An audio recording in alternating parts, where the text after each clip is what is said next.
Live with CDP, a weekly sports and entertainment podcast live on YouTube, Facebook Live, Twitter, and on audio via Apple Podcast, Google Podcast, Spotify, and Anchor FM. Now here's your host, Chris Palme.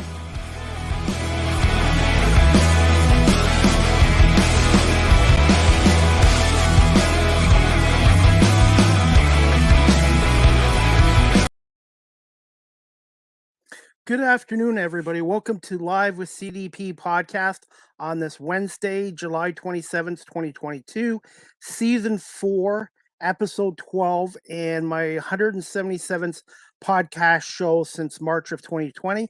I'm looking forward to my guest today. Her first time on Live with CDP.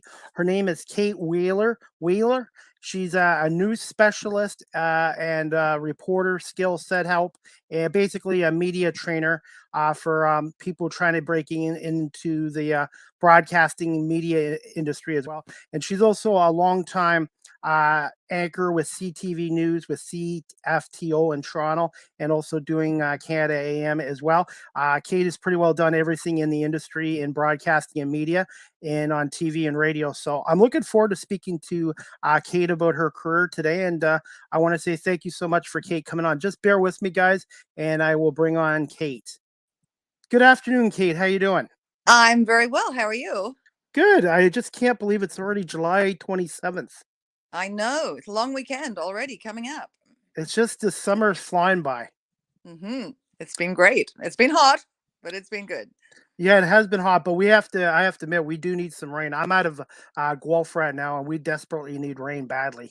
Yeah, we had a good downpour in Toronto the other day. But still not enough. Okay. I was going to say, so how is your latest endeavor going? I guess you're now working as a media trainer.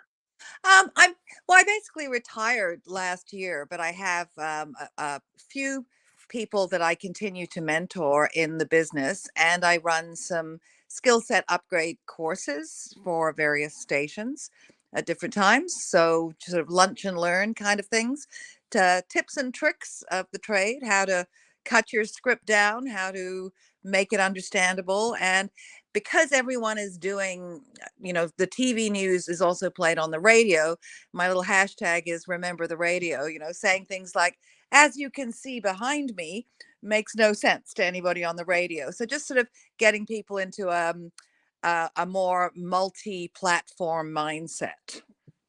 And I was going to say, a couple years ago, I got a taste of broadcasting by accident. By volunteering with a local basketball team, and they liked my camera work, and it led me to Rogers TV to become a camera operator, and then it led to me creating my own podcast 2.5 years ago, and now I'm hopefully working on a career in radio, hopefully at some point. Good. Well, we can always help you. Definitely. And I've been lucky that you're my 177th guest I've had on in 2.5 years. And I really enjoy doing this. And I like storytelling and learning stuff from each guest. Well, there you go. So that's good. Now, mainly you're a sports podcast, I understand. 80% of it, but I'm also trying to branch out a little bit just so I can show people out there that I can talk more than just sports. And I just think branching myself out would be the more I can do, the better my chances are. Absolutely. And I was going to say, and a podcast show is only as good as its guests. And I really, again, I want to say thank you so much for giving me some time today. Oh, you're more than welcome. Definitely. And one thing, Kate, too, I'm also learning how to do live interviews now as well. So I'm just trying to pick out as much as I can from Rogers TV, and the Toronto Argonauts have invited me down this weekend to a game to do the work up in the press box. So I'm hoping to get some more opportunities with them, and they've been really great. Oh, that's great. That'll be fun. Definitely. So I was going to get to some questions. First one I wanted to ask you, Kate. I'm out of Guelph, by the way. Can you just tell my audience just a little bit about yourself? And when did you decide you wanted to pursue a career in the broadcasting media industry? Okay, well, that's a little complicated of a route that I took. But basically, short form, I got stabbed I was a victim of a random stabbing attack. Well, actually, not random. It turned out he had targeted me. And I was fortunate at the time to have, a family that supported me. I could get the plastic surgery I needed, but do not, I did not at the time. I needed surgery, plastic surgery. And I realized that other victims were not as lucky. To have access to the help. So I started working with a newly formed group, Victims of Violence, and I wanted to get the law changed. At that time, the Criminal Injuries Compensation Board took about 3, maybe 4 years to give you, any money for help. This guy had been released prematurely and incorrectly, apparently, from at the time, the Queen Street Mental Health Center. And so we did I went to CityTV with my story, and we did a 5-part series called The Kate Wheeler Story, The Diary of a Victim, and talked about the process. And I managed to get the laws changed. Victims of crime now get a psychological and some other compensation right up front to help them treat their injuries. So we basically, took it to Queen's Park and got the law changed, which is something I'm very proud of. And then City offered me a job to start working in news there. And I took that. And then I was behind the scenes. And then CFTO offered me a job on camera. So I think I was the only person, and both of them let me do it. It was only a part-time job at both. Both of them let me do it at the same time because they had faith in me. So I was doing sort of an entertainment thing on CFTO on air and doing news for City TV. And then CFTO hired me full time as a reporter. So I went there. I was gonna. Sorry, go ahead. That's it. Okay. I did read up on your story, but I just wasn't sure if I should approach you with it or not. And I guess in hindsight, I should have maybe just sent you a message and just asked you what was okay to talk about and what was Everything's okay. I have okay. very few secrets. Okay, because I'm just kind of learning that with my guests too. Because sometimes there's some subjects the guests don't really want to bring up, and I want to kind of work with them. Right. I understand that. Definitely. I was gonna say, and that changed your whole life too. And I did watch a video on YouTube that you did an interview with Toronto Mike as well, and it was kind of like, wow, I had no idea that happened to you. And and Mike did a really good job on his podcast interviewing you. Mike's great. He's a good person for you to follow. He's very good. Yes, and maybe I'm hoping to have him on my show one day. I think he just hit over 1,000 podcast shows. Oh yes, at least. Yeah. Yeah. Definitely. Okay. Next question I wanted to ask you, Kate. I usually ask this with my other guests too. Did you have any mentor or mentors when you were first starting up in the media industry? Oh yes, absolutely I did.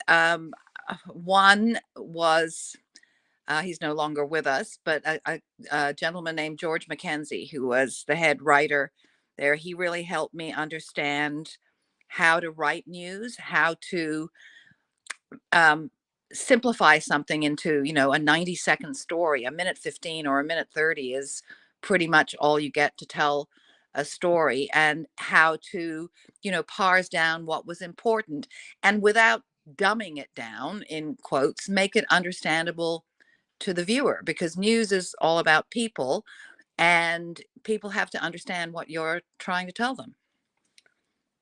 So he was very good. But really, all the women in the industry back then, and they were, fairly few and far between, they all supported me in one way or another. Wendy Mesley was great. I didn't understand politics and got thrown in to cover an election, and I had, like, some people say there's no such thing as a stupid question, but boy, I had some really silly questions. Like, I didn't know the term grassroots. So I said, what does grassroots mean? And she would explain it to me. She was very patient and very helpful. A lot of the reporters out in the field would also help. I don't know. I guess they liked me, and I was never afraid to ask a question that might make me look silly, because if I didn't understand something, how was I going to explain it to anybody else? Exactly, and my past is maybe a little different from yours because I'm 50 years old now. But everybody that's I've worked with Rogers TV, and then my podcast show, and then my media freelancing work, they've all treated me like one of their own, and they don't really care what my age is, and that's one of the reasons why I'm working hard to get into this industry. Is everybody seems to want to give everyone a helping hand, and have been very supportive of what I'm trying Yeah. to do. Yeah, absolutely. Yeah, yep. That's what I found in general. That's it. There are a lot of people around, or there are a few people around that will, try to maybe prevent you from moving up or compete with you. But I found over the last 10, 15 years that has really changed a lot. People are far more supportive and less worried about how it might impact them. They say a rising tide lifts all boats, and I believe in that. Well, and I reach out to a lot of people like yourself and Dan Shulman and Jerry Howarth and Eric Smith of the Raptors, and people are like, how do you get these guys on your show? And I'm like, I just talk to them, and I tell them what I'm trying to do, and they're very supportive of what I'm doing, and they're generous with their time. Yeah, there you go. That's the way to do it. I was gonna say, when you had your first job in broadcasting, Kate, were you a little bit nervous, or were you a little bit nervous, basically? Well, my very first job in broadcasting was I was the kitchen manager, i.e., the chef on Just Like Mom.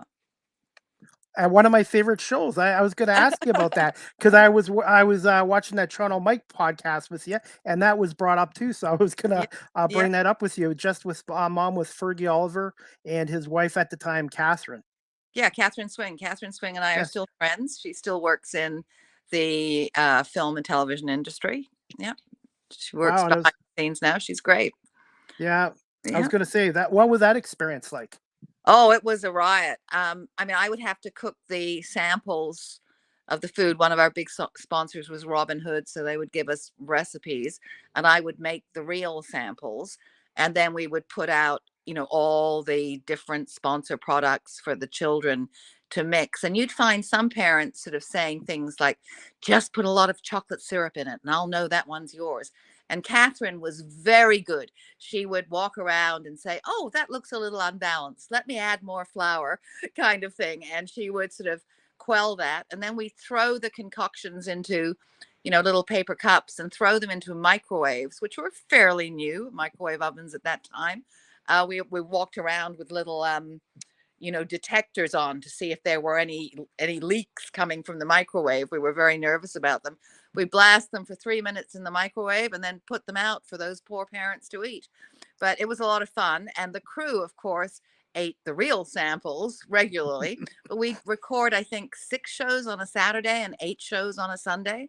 So it was a very busy shooting day with a lot of children, excited children, and anxious parents around. I was gonna say, and I was born in '72, and I grew up, and that was one of my favorite shows. I think it came on in 1980 to '85, I believe. It may have. I started Yeah. working in there in August '81, so that was my first experience. If it was on, it might have been the second season then. And I was gonna say, where has the time gone? It just seems like just 40 years goes by just like that. Yeah, believe me, just like that. And Definitely, and I then was from there, mhm. I was working in television production and modeling and acting at the time. And then when I got stabbed, that kind of put an end to that career because I had a lot of scars on my body. So, working in the newsroom at City, I just sort of then progressed from there. And as I said, I had had no journalism training. I did not go to school for journalism. I would have been probably the last generation that managed to apprentice and work their way up from there. So yeah, now you really need a degree, if not a master's, in everything. But at that time, I could just start working, and I threw myself into the job. I was committed. I loved it, and people helped me. People helped me a lot. The editors would try to beat my Australian accent out of me. But the writers sometimes, when I started anchoring, would write things like, the father remained calm. And I would have said, the father remained calm at the time. So I had to go, no, do it again. No, do it again, until I got the pronunciation correctly. And now that's changed as well, because now we're used to having anchors with all different kinds of accents. It doesn't have to be, the mid-Atlantic twang anymore. But back then it did. You had to sound very Canadian. I got a lot of criticism. It's like, well, she's not Canadian. Well, she is. She just lived her childhood in a different country, so she picked up an accent. So that was an interesting time. And I was going to say, and the industry has changed so much in the last 40 years as well. Yes, it has. Absolutely. It's changed a lot. It's changed a lot. And I was also lucky that I started, my cat is having, excuse me, I think we have a fur ball going on in the background here. I started just after film. We had videotape. I mean, back in the days of film, you had 100 feet of film to record your stand-up or do whatever you were going to say. And then you had to race it back to the studio, develop the film. They have to splice the film together. So moving to videotape was phenomenal. Apparently, as I said, I didn't work with film. But those of us that worked through the 90s, we sort of call that the golden age of television news. As Tom Hayes says, when we were kings, because it really was much easier for us to do everything. I was gonna say, and what's your cat's name? And I thought I heard a dog bark too. Yeah, dog barking too. It's like it all happens. They're like kids when as soon as I get on the phone. I have Scout is the dog and Boo is the cat. It's named basically after To Kill a Mockingbird. Okay. Yeah. And I've got a cat right now. I adopted from the Guelph Humane Society a couple years ago, named Latte. Latte, that's cute. Latte, Siamese cat, and she's spoiled rotten. Yep, they're spoiled rotten. I'm just going to go down and give the dog a bone, because maybe that will appease her. We'll be able to do this without further interruption. So no hold worries. on the noise. Hang on, I'm getting that. There we go. No worries at all. I've had a few dog now. Yeah, I had Mike Hogan on from the Argonauts a few months ago, and he had to step out for a minute because his dog wanted attention. And I said, Mike, don't worry about it. I'll just keep talking until you come back. He's another good guy too, by the way, Mike Hogan. Yeah, I don't know him, but I believe you. Yeah, I've been very lucky. I've made a lot of contacts and actually some friendships from this. And it's, like I said, it's been a really positive experience. And what I love about this is I learn something every podcast show or every time I do something with Rogers TV or when I do my media freelance work. And that's what I want to do. I want to keep learning every day. Absolutely. That's very, very important. Definitely. And the next question I wanted to ask you, Kate, I think you already mentioned is how you came with CFTO in '87. What was it like when you were given the job as a reporter with CFTO in 1987? Oh, it was fantastic. It was really exciting. But as I said, I had a long way to a lot to learn. Did anybody particular take you under the wing when you first got there? You mean an on-air person? Yeah. Christine Bentley helped me a lot. She helped me a lot. She was very hardworking. She was a reporter at Queen's Park at the time, covering the provincial legislature. She broke lots of stories and lots of excitement. She explained to me how to go and to also talk to me about the pressures, family pressures, and everything behind the business. So she was very helpful. Yes, and we're still friends. We did our own radio show and podcast after we both got removed from CTV. And we, at the time, and this sounds ridiculous now, when we started Valentine's Day, February 14th, 2014, and at the time, there was no programming aimed at women over 30. And that's what we decided to do when we started What She Said Talk. We wanted to tell the world about the amazing pool of talented women we have in Canada. So that's what the show did. And we did that for 5 years. We started on Sirius, and then we moved eventually over to 105.9 The Region in York Region. And we had a great time doing it and interviewed an awful lot of women and people who supported women in various ways. So it was a great way. And then it was exhausting because we started the show as a for-profit venture, and it was hard to convince people. American PR people were great. They thought, what we did was fantastic, because what we did was we would record the radio interview. You'd come on for a radio interview. We would record that. And then depending on what you were talking about, we would use visuals. We would video it. And then we would use visuals to from your website or from whatever was relevant and cover it and make like a 10-minute video package that we would then put on social and do targeted promotion for people. But we charged for that, although, and some people thought it was too much, but we kept on going with it until it became kind of standard, because everyone was getting paid. I mean, if you were a person, except us, and we had to pay for the radio time, so we certainly wanted to at least break even. But if you think about it, we were doing a 10-minute radio interview that went on the radio, lots of broadcast coverage, plus the social media, plus 30-second or 20-second promo clips for your social media. And it went out and we did targeted promotion on social, and that was $500. That's a pretty good package. So the people that bought into that and understood, because I'd say to the PR people, I say, you're getting, $5,000 a month to rep your client, and or 5 to 10,000 a month, sometimes more. And maybe if your client doesn't want to pay for it, it should come out of that budget. I mean, otherwise, what are you doing for it? Not everything is what they used to call earned media. But now, as social media became more prevalent, earned media is really likes and clicks and shares and follows. Yes, So and yes, I totally agree. And I was going to say, I even had to get myself on TikTok too now to promote my podcast, my guests, and just to get myself out there even more. yeah, and there's a lot of podcasts now. I mean, it's a vast field, and it's great if you can afford to do it. And there are some production people that do it, that will help you. But basic podcasts, minimum, you're going to be paying like $250 to produce your podcast for you if you don't have the technological skills.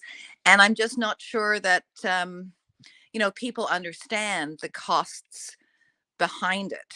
So I mean, we did a lot of work with lots of big PR companies that were coming on, but I'd be like, well, say it was a star that was promoting a product. Well, the star is getting paid. The product people are getting, they're getting their advertising, and the PR people are getting paid. Everybody down the line was getting paid except the people doing the interview and providing the platform, who And had to pay for that platform. So, it was a hard grind. And after 5 years, I decided that, it was enough. We managed to support ourselves and our staff. We had a staff of 3, paying the salaries and come up with that money every week was hard work. And it just got a little draining. So I then was fortunate enough to get an offer from Global TV to become one of their network managing editors. And I did that for 3 years, just over 3 years. And then I decided enough already.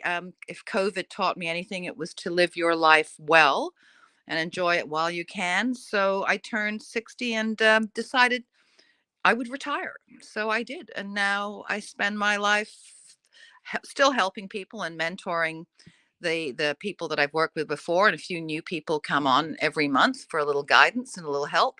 And then the rest of the time, in the summer, I sail and I work in the garden. And in the winter, I've been doing still in film and television, I've been doing some background work, some extra work, just to keep me entertained and to still be involved in the industry. And I really love doing that. It's great. And I see all the hair and makeup people and crew that I've worked with over the years. There hasn't been a show that I've worked on that I haven't run into somebody that I've worked with. So it was a great way, certainly during the pandemic, to, get out of the house and not have the retirement/February blahs or blues. So I've been doing a bit of that.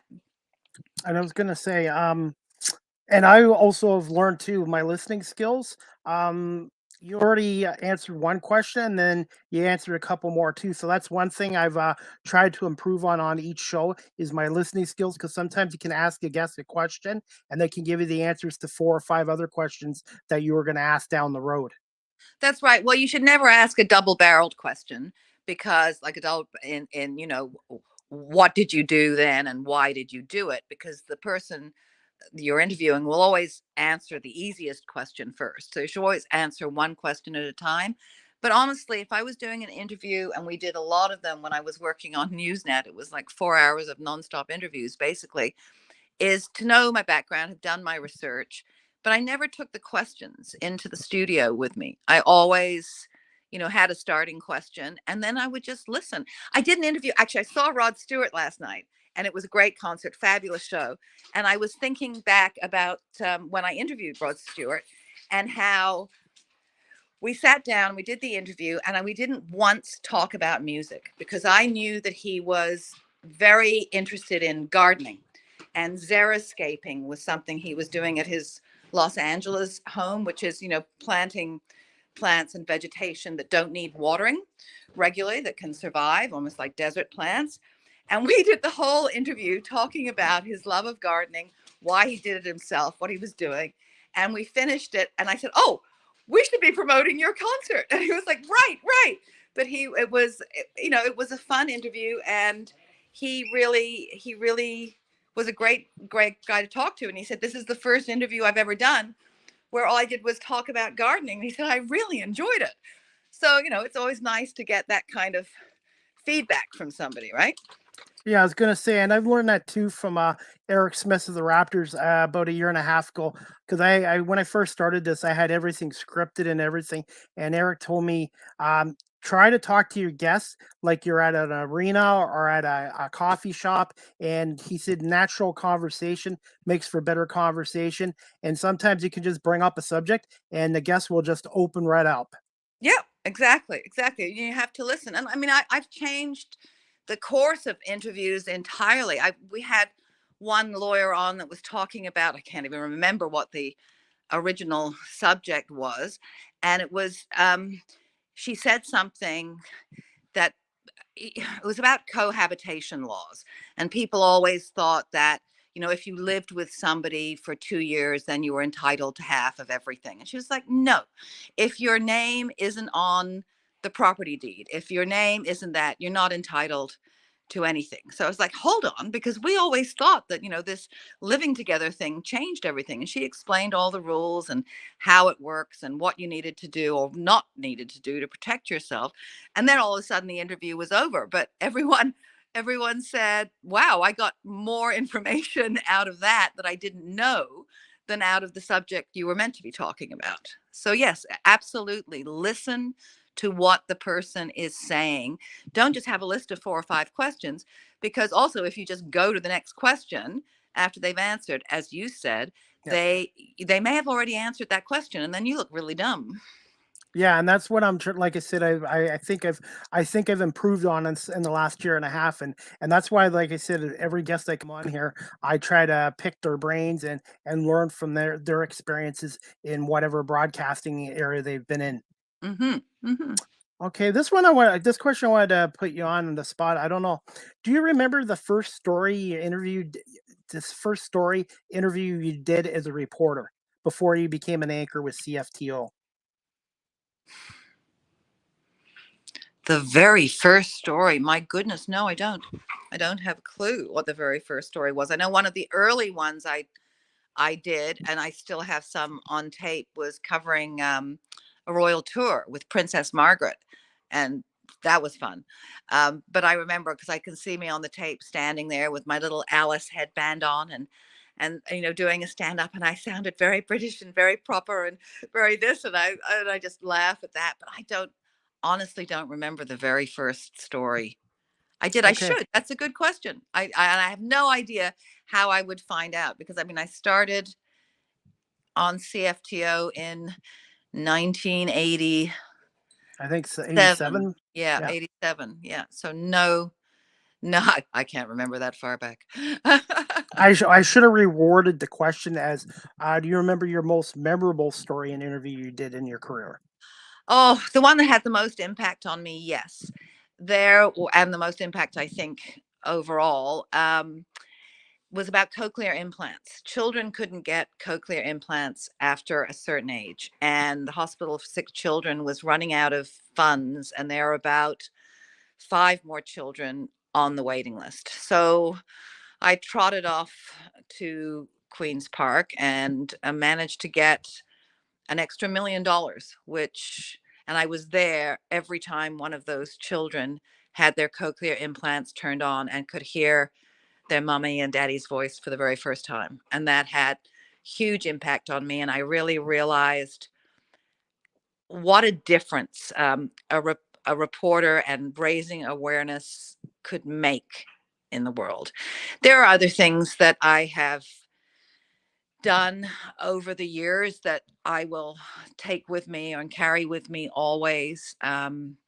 There was an immigrant family who just come here, and their child was run over in a motel parking lot and killed, and they had no money. And I did the story, and I felt uh, all the guilt of doing, the pickup, as it's called, going to get a photo of the child and doing all that. And I talked to the parents, and I realized that they virtually had nothing. And I came back to them and brought them some food and stuff so that they were okay. But when we did the story on the child's burial, I realized that they didn't have a headstone. So just made a small collection around the newsroom, and the other reporters in there, we also bought them a headstone.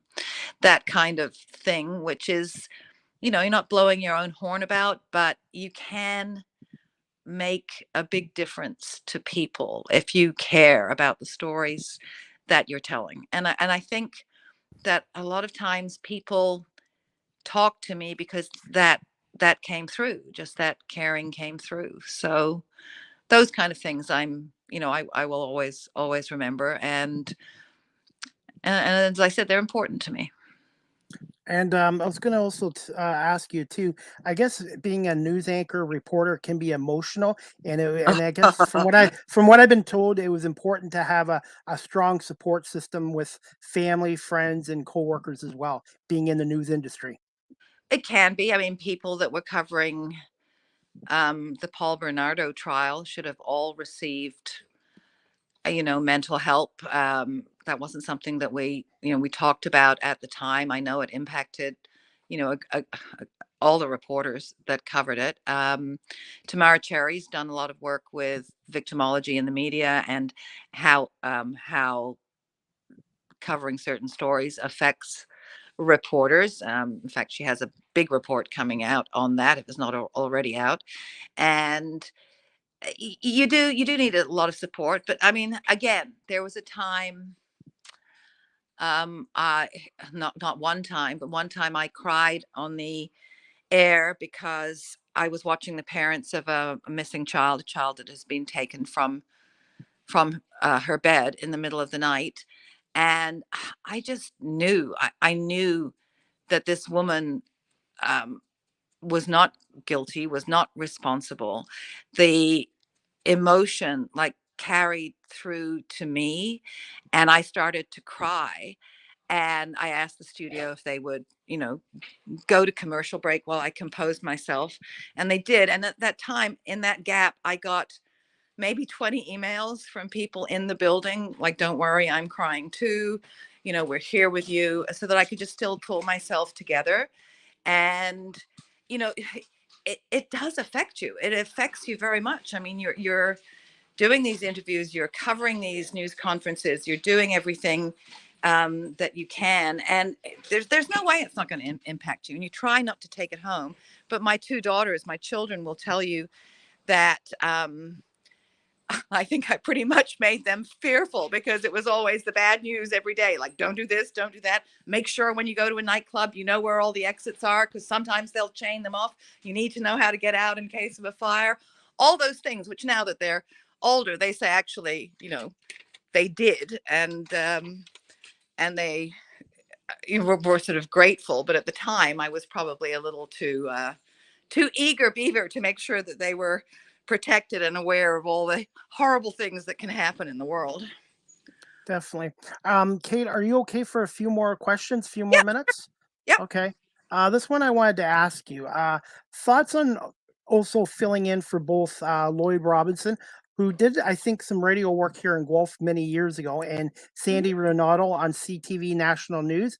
And also you handled some fill-in duties for the news and hosting on Canada AM. What were those experiences like? Well, Canada AM is a brutal shift. I mean, you have to be asleep at like 9 o'clock, because they'll come and get you. They do come and get you, which is nice, but at 3:34 in the morning. And then you do the show. Oh, Scouty. They do the show and they take you home, and then you have a story meeting on the phone, and then you try to have a nap so that you're up with your family when your family's awake. And then you're basically back, as soon as you put the kids to bed, you're back to bed. But it was a great experience to do that. I did it for, I covered for Marcy Ian after she was in a car accident for a few months when she was recovering, and then between anchors before Beverly Thompson started, because Global held her to her no compete clause, so she couldn't be on the air. So I did that for a few months. I think it was 3 months then. And then just, occasional holiday fill-ins. And filling in on the national is for Lloyd or Sandie. It's great. I mean, there's a lot more support than there is in local news. The show is pre-recorded, or they record it for they do it for the East Coast live. And then if everything's fine, it just plays. If things need to be updated, you update those things. Otherwise, I mean, by that stage of my career, it was exciting and, honorable. I was honored to be asked to fill in, but it was just sitting at a different desk.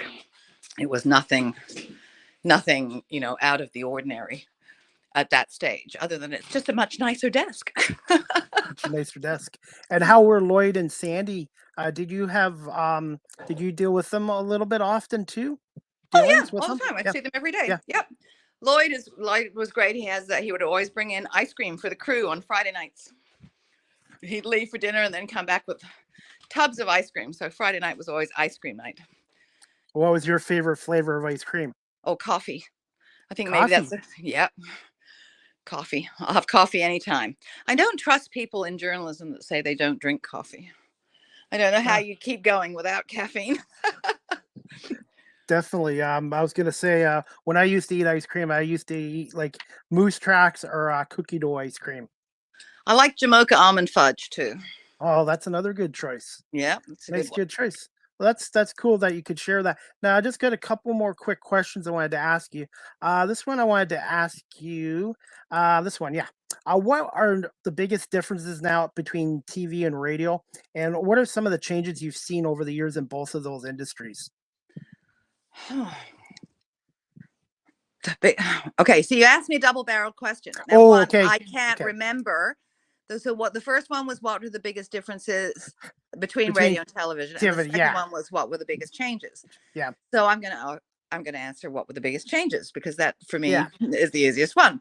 I think now what I've noticed recently, what I helped at Global and Chorus Radio, was cameras. Because as I said in 2014, when Christine and I started What She Said, we wanted to record it because we know that people want to see visuals. Does have a greater impact. So we wanted our guests to be seen. So we started recording it. And believe me, it was brutal when we started it. We had like one iPad recording, and then we decided to bring in little other cameras using our iPhones. God, were they great. And then proper cameras, but to record so we could have 3 shots and cutaways and that kind of thing. And now I noticed that more radio stations are recording it so they can send out clips on social or video recording it. And so the other thing is we started to set up reporters with COVID with home studios so they could work from home, learning how to set up the backgrounds, moving the camera around. I would have guests, that were going to be on Chorus Radio. It's like, carry your laptop around. Let me see a good background. Oh, stop right there. Okay, now elevate it so that then, you have a good platform. Room Rater on Twitter, excellent platform for showing you how to set up a studio. They rate all kind of different politicians on their rooms, and you get points for cords showing or whatever. But I mean, it's a fun Twitter feed, and I would tell reporters, go and look at Room Rater on Twitter and see what you need to set up, and you can set up your own home studio. And honestly, if I had had an iPhone and a satellite feed or internet in the 80s when I started, I think I could have ruled the world, because what you can do with that is just amazing. I mean, you can broadcast live from anywhere on any of the social media platforms. It's phenomenal. So I think the technology is the biggest change. And I think that radio and television have become more and more similar. I think you get longer, unless you're watching a special interview program, you get longer, more in-depth sessions on a radio station. You can get into more detail. But as I said, people, we're all in a hurry. It's a fast-paced world. So if a reporter's got like a minute 30 to tell you a story, they need to do it well on television, and they need to get all the relevant things in. And for a lot of reporters, parsing down like what's important, what's relevant, and what we need to do, because at 3 words a second, it's not a lot of time to tell an in-depth story, and you need to be able to get the key points out. So that's what I work with people the most. It's what's important to tell and how to get it across. I was going to say, and I wish they had this technology back in the 90s, because I was always interested in broadcasting, but I just didn't have this platform like I do now. And you know what, to be honest, Kate, I don't know if I would have been ready for doing this back in the 90s, because of my current job. I think has helped me, because I've had to interview people, I've had to talk to public, I've had to deal with different situations. So I think I'm more ready for this now than I probably would have been in my 20s. Yeah, you probably are. They probably are. So, and you're probably better. And I was going to say, I've even had some guests on from Australia. It's really amazing how technology has made the world smaller. Yes, absolutely. Definitely. Okay, and I just got 2 more quick questions for you. This one I wanted to ask you, and I don't think it's a double barrel one. I think I'm going to work on that, by the way. I'll work on that too. I'll be more cautious of it. But I was going to ask you is, how satisfying is it to teach, mentor students into the broadcasting industry and seeing them become successful in the end? Oh, it's the best. It's the best. It's the best part of my career. I love it. We started actually after I left CTV. The next day, a former president of news at CTV phoned me and said, "Hey, Kate, what are you doing?" And I said, "Gee, not much." And he said, "Well, we've got a little station in Oshawa that we want to launch a newscast for. So do you want to go and do that?" And I said, "Sure." So that was part of CHEX in Peterborough, but it was Channel 12 News in Oshawa.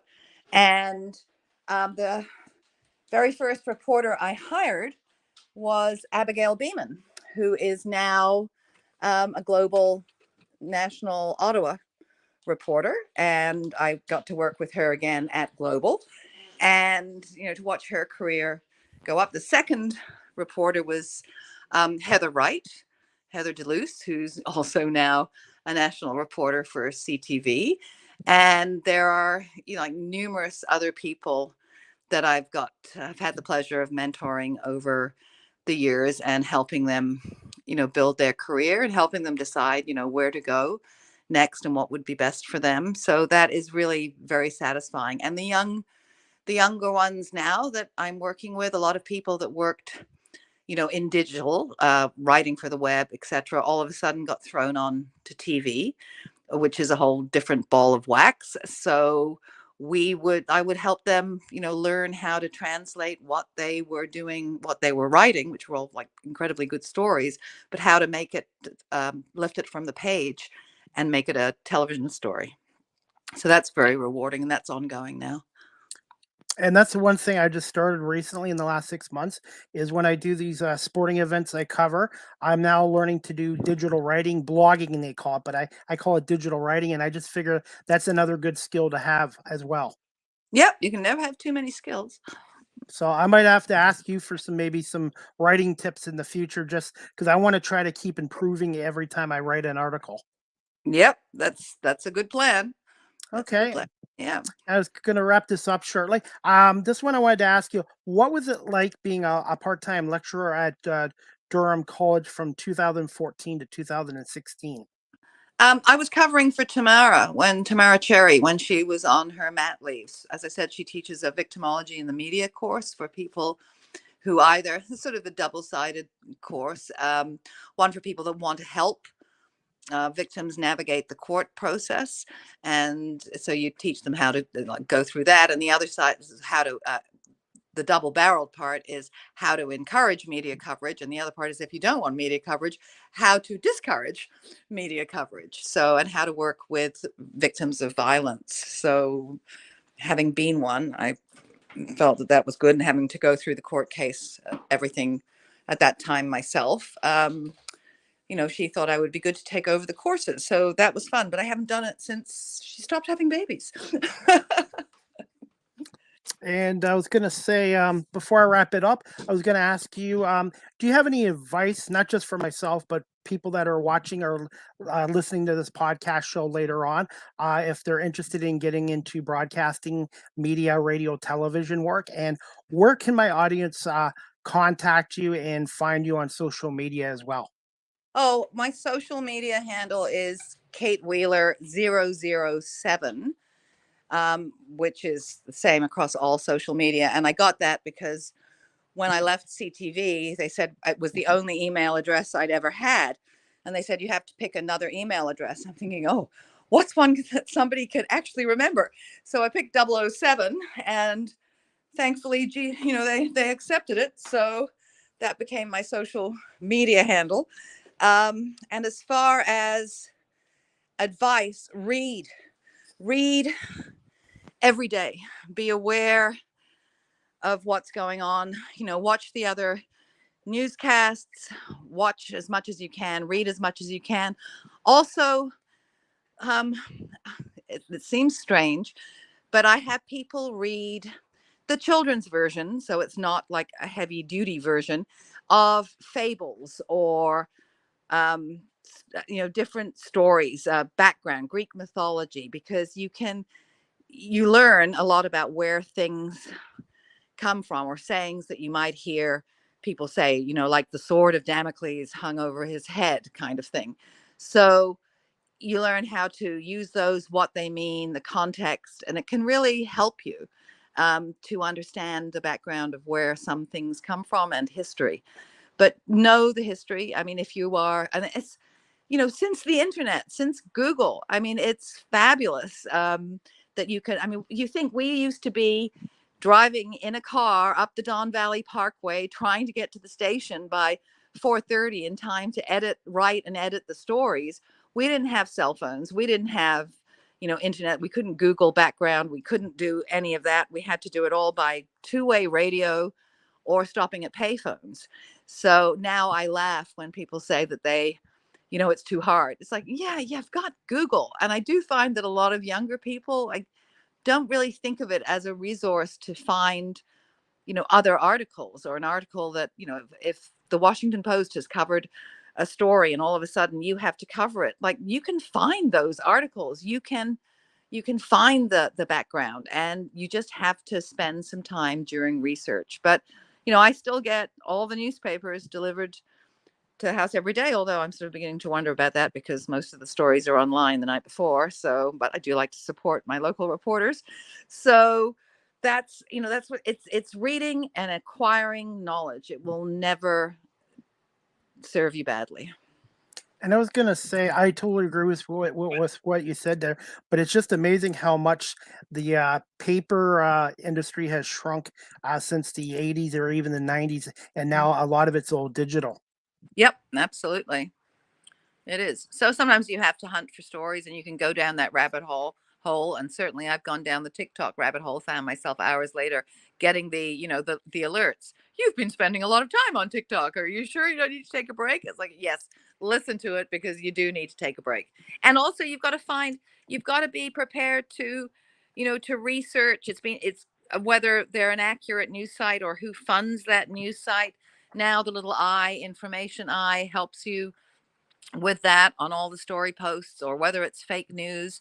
You have to really like dig into stuff if you're just getting it online. And I found that out yesterday too, because I posted something on my Twitter page about Tony Dow passing away, and then I found out a couple hours later he hadn't passed away, and that's something I've learned to double check, triple check before you post something, even on social media as well. Absolutely. I have been caught in that myself.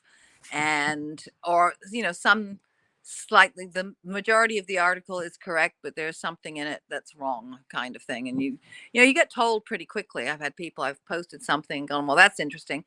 And someone said, yeah, 75% of that is true. 25%, which is possibly the most interesting part, isn't. So everybody can get caught, but it's important to verify and have triple sources. Global news is adamant about not putting anything to air unless it is triple confirmed. It's something I had great respect for them for. They said it was more important, and they say it is more important to be accurate than to be first. And honestly, I think it's kind of a news sense. I don't know anybody at home that is watching all three or all four, however many news channels like you're talking about, or they're watching CBC, CTV, Global, and CityTV all at the same time and going, oh, they got the story first. Nobody does that. It's only people in newsrooms watching all the monitors that say, oh, they got the story first. So it is more important to be accurate, because that's how you build trust with your viewers, is to be accurate. And And trust also, is everything. absolutely, and also content. One thing I've noticed, sometimes I try to post really good content in here or do my best. You feel good about it, you think it's going to do well, it doesn't, and then you post something on here, you don't think much of it, and it does well. That's really what TikTok's like. Sometimes it's just hit and miss with that site too. Yeah, that's true. I'm on TikTok. I never posted anything. I just, creep everybody else. So I'm on there as live with CDP if you want to check me out. I even did a 40-yard dash I did with Roger's camera operator, and I posted on there, and it did okay for views. Huh, good. That's good. Yes. And Good. yeah, I live with CDP. I was gonna say, Kate, I want to say thank you so much for giving me your time to come on today. I'm sorry I kept you over 40 minutes. My That's original my original show was called 30 Minutes Live with CDP, and then those are my initials, by the way. And people always give me a hard time. Chris, your podcasts go more than 45 to an hour, so I kind of got rid of the 30 minutes and just went live with CDP podcast. And then when I do a sports one, I call it a sports podcast too. But I was going to say, Kate, I learned a lot from you today, and hopefully I can keep in touch with you on LinkedIn and social media, and try to maybe ask you some more questions about the industry as well. Absolutely. All right. Have a great day. Thank you for having me on. You too. Thanks so much, Kate. Take care. Okay. Bye-bye. Bye. Anyways, guys, I hope you enjoyed my podcast today with Kate Wheeling. She's retired from CTV News. She's now basically a media trainer, news specialist, and helping people trying to break into the broadcasting business for TV and radio as well. You guys can check her out on social media, on Twitter at Kate Wheeler 007. And she's also on LinkedIn too. If you type in Kate Wheeler, she is on LinkedIn and on Twitter as well. And I'm not sure if she's on Instagram or whatever. But again, I want to say thank you to Kate Wheeler for coming on. spent over 20 plus years with CTV News, CFTO in Toronto as an anchor with Tom Gibney, and she was a reporter too. And she's had her own podcast show, and she's worked in the radio industry as well. So really lucky to get someone like Kate Wheeler on today. And again, thanks to Kate for coming on season four, episode 12 of Live with CDP podcast as well. Hey, I also want to say a special thank you to Chris Belnovich. He's the manager of media relations for the Toronto Argonauts. They have set me up with a media pass for the Sunday, July 31st game with the Toronto Argonauts and Ottawa Red Blacks at BMO Field at 5 o'clock. So I'm going to take the GO train down to BMO Field at the exhibition grounds, and I'm going to cover the Argos Ottawa game. And hopefully I'll be able to do a couple of live interviews, and I'll be doing a digital story on the game as well. And again, I want to say thank you to Chris Belnovich, if I pronounce that right, media manager of media relations again for the Argonauts for setting that up. So I'm looking forward to it. The Argonauts are 3-2 on the season, coming off a big 31-21 win over the Saskatchewan Roughriders. So the game Sunday is at 5 o'clock. You can listen to Mike Hogan, one of my former guests on here, on TSN 1050 on the radio, or the game will be on TSN at 5 o'clock kickoff from BMO Field. And Ottawa is 0-6, looking for their first win. The Argonauts are looking to up their lead in the CFL Eastern Division to go to 4-2 as well. So, and also, guys, I do this too. Guys, check out Are You Serious Tap and Grill on 130 Silver Creek Parkway, North St. Guelph, 519-766-0230, and the official pub of Bill's Mafia in Guelph. They have great Andy Heatles, and they have a good beer selection there as well. And also, guys, like I do with all my podcasts, Live with CDP podcasts, the audio version is downloaded to Google Podcasts, Anchor FM, Apple Podcasts, Breaker, Pocket Casts, Radio Public, Spotify, Castbox, and LinkedIn. And I also want to thank everybody watching this live on my YouTube channel. Please hit subscribe and hit like to my podcast shows. And thank you to everyone watching this on Facebook Live and also on Twitter Live as well at Chris D. Palme. At Chris D. Palme if you wish to follow me on TikTok as well. And you guys can also check me out on TikTok. As I mentioned to Kate, you can follow me on TikTok at Live with CDP as well. And also, guys, you can check me out on wordpress.com/home/live with CDP podcast.wordpress.com as well. And I'm going to be doing a digital story blog, as they call it, after the Argos Ottawa game on Sunday in Toronto as well. And also, guys, just to let you know, I wanted to bring this up today too, guys. Before I do this, next Live with CDP podcast show, season 4, episode 13, will be tomorrow night, Thursday, July 28th at 6 o'clock Eastern. My guest will be Joe Whitbread. He is a public address announcer for the Sylvan Lake, that's in Alberta, Gulls of the Western Canadian Baseball League. And he's also a keynote speaker, MC, and voiceover artist as well. So Joe's going to talk about his career and maybe talk to us about Sylvan Lake Gulls baseball and some more about the Western Canadian Baseball League. I'm starting to think it's a little similar to single A baseball out there as well. So looking forward to that and his PA work as well. So I hope you guys can tune into that tomorrow as well. Now, guys, also, I'm a Detroit Pistons fan. I've had Matt Derry on my podcast show. I've always liked the Pistons bad boy championship era uniforms, the white, the blue, the red. But the Pistons have decided, I'm going to say this is just my personal opinion. I'm still a Pistons fan, and I think they're heading in the right direction. But to bring back those mid-90s Grant Hill, teal-colored horsepower uniforms, awful. Those are not the Detroit Pistons that won championships and have produced Hall of Fame players. Grant Hill era was not very successful in Detroit. Nothing personal against Grant Hill. I think he had a great career, but those are not the Detroit Pistons that the Piston fans know about. To me, it's white, blue, and red. If they were going to do another a uniform this year, they should have done a black and silver one that said Detroit Bad Boys on it or something like that. But to me, the Pistons are always white, blue, and red, not teal colored. Yeah, awful, awful uniforms. And I'm not sure what Matt Derry, one of my guests and longtime Detroit radio personality, has to say. But personally, guys, if you want to give me feedback, I think the Pistons are making a huge mistake with these teal colored uniforms, and I will not support anything with the Pistons with the teal color and that horsepower. You look, it's just a mistake, personally, in my opinion.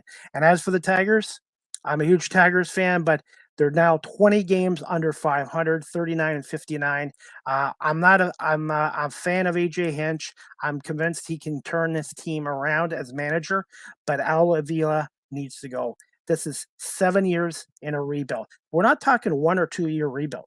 We're talking 7 years. And this team spent money on Baez and Eduardo Rodriguez, and they spent money to upgrade this team, and they were supposed to compete for a wild card, and now the Tigers are looking at having one of the worst records in baseball again. And to me, Chris Ilitch, it's time for you to make a change. This isn't a 1 year rebuild. This is 7 year rebuild. And look what happened to Spencer Torkelson. He had to go back to Toledo because he's all messed up. He wasn't ready. Quite simply, Torkelson wasn't ready to come up.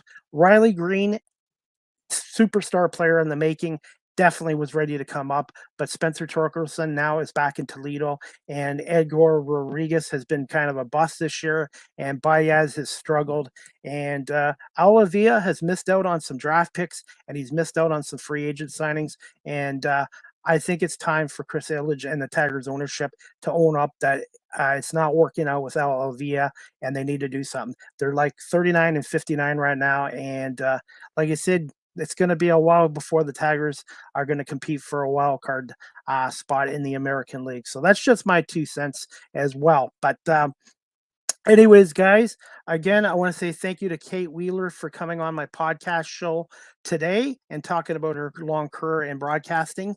And guys, I hope you guys can tune in tomorrow. Next Live with CDP podcast, season 4, episode 13 is going to be tomorrow night at 6 o'clock Eastern, again with Joe Whitbread. He's the public address announcer for the Western Canadian Baseball League's Sylvan Lake, which is out in Alberta, goals of the Western Canadian Baseball League, which is the WCBL. And we're going to learn about that league, about the goals, and Joe's work in broadcasting as a keynote speaker, MC, voice over artist, and a public address announcer as well. I'm looking forward to that. And then I have a podcast on Friday, 7:30, with Riley Poole from the Acadia Titans of the Quebec Junior Hockey League. He's a defenseman. He'll be on at 7:30. And then Friday night, I have a doubleheader, 10:30. My guest is going to be Martina Barnett. Again, she's a wrestling fan, and she's a expert. She's going to come on with me on Friday night at 10:15 and talk about SummerSlam, which is this Saturday, July 30th, and preview the matches and give us her predictions as well. So I hope you guys can tune in to my podcast shows tomorrow night at 6 with Joe Whitbread, and then Friday night 7:30 with Riley Poole, and then 10:15 with Martina Burnett as well. So busy week for me on my podcast. But again, I want to say thank you to everybody watching this podcast live or later on audio platforms as well. Again, thank you to Kate Wheeler, one of the legends in the broadcasting industry in the Toronto area and Canada, for coming on again today. And I hope you guys really enjoyed the podcast as well. And I'm just going to read a couple of comments. Dave, no volume. I don't know about that. I know I could hear my guest and hear myself talk, and then sorry, problems on my end. It happens sometimes as well. But Dave, thank you for watching, and hopefully we'll see you soon at Are You Serious Pub and Grill in Guelph on Silver Creek as well. And I hope you guys can check them out. And to do one little plug before I go, guys, last week I was in Port Huron, Michigan. If you're looking for an affordable hotel that's got a great location, check out the Port Huron Best Western. It's on 2282 Water Street in Port Huron, Michigan. And you can call them at 810-987-1600. and their general manager of the Port Huron Best Western. Her name is Veronica Desmarais. If you can talk to her, she's really good. And I stayed there overnight, and the breakfast was good. The rooms were clean and quiet, and the location is right off the I-69, just coming into Port Huron from Sarnia. It's like 5-minute drive from the bridge as well. So hope you guys, if you guys stay in the Michigan area or the Port Huron, Michigan area, can check out the Best Western Hotel. Again, check out, you can call Veronica, and you can email her at bestwesternporthuron@gmail.com as well. And for phone number again, 810-987-1600 as well. So again, check out the Best Western. And guys, before I let you guys go, I'm looking for now some local Guelph area businesses to possibly sponsor my podcast. So anybody watching this or listening to my podcast show that's in the Guelph area, if you know of a business that might be interested in sponsoring Live with CDP podcast, which is on 11 platforms, please have them email me at cpome19@gmail.com, or just send me a message on my Facebook page, Instagram page, Twitter page, or my Instagram page as well. So, all right, guys, I'm going to call this a podcast show again. Thank you to Kate Wheeler for coming on. And guys, we'll see you guys tomorrow night at 6 o'clock for season 4, episode 13 of Live with CDP Sports Podcast with Joe Whitbread, a public address announcer for the Sylvan Lake Gulls of the Western Canadian Baseball League. Okay, guys, have a great night. We'll see you tomorrow at 6 o'clock.